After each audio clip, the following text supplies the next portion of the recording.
you want to use your defense lift if you want to lift high and deep from very tight net shots and from spinning net shots. You are most likely to approach the net from the center of the court in the exact same manner or way as a normal defense net shot. So that means you will approach the net with the arm fairly stretched out, also you're stretching your body. And as you approach the net, what you want to do is you want to pull your racket back to approximately here. At this angle here, you would have moved your thumb from this position to a position on the angle between the broad and more narrow piece of the racket here, and you want to have 90 degrees of your wrist like this.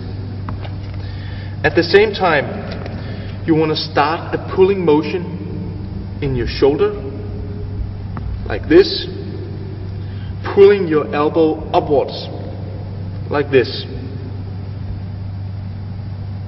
As you approach it further to the shuttle, you want to pull upwards and you want to slice the shuttle like this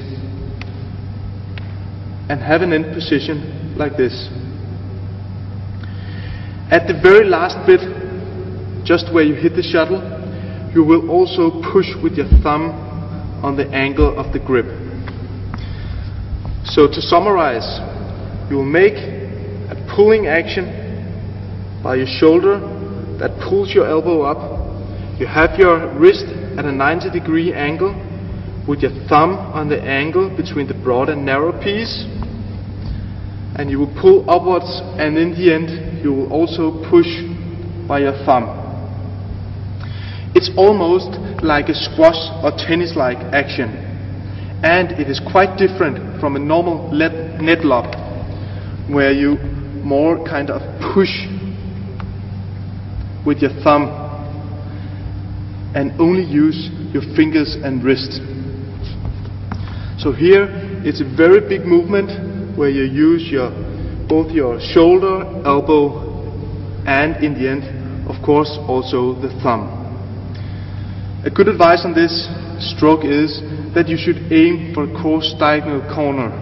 It tends to make the shot more easy to perform, and you can actually hit the shuttle quite high and give it a lot of power with this kind of movement.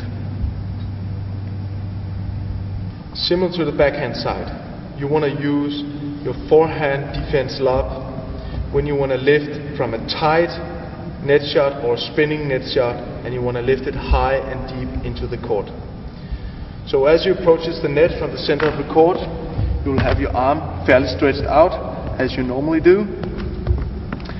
And when you're here at the starting position and you decide that you have to make a defense lob, what you want to do is you want to change the angle of your wrist to at about 90-degree angle. You want to pull your arm back to here, so you create a bit of a tension in your shoulder. And this is the starting position of the defense lob. As you approach the shuttle, you want to pull with your shoulder. You want to pull the arm forward. You want to slightly rotate your arm so that the racket is pointing slightly downwards and still keeping a 90-degree angle in your wrist. As you approach the shuttle, you want to really pull with your shoulder, and at the same time you want to start rotating in your wrist, slicing the shuttle upwards, and you will have an end position approximately here. In this particular shot, you can give it a lot of power without the risk of hitting it out.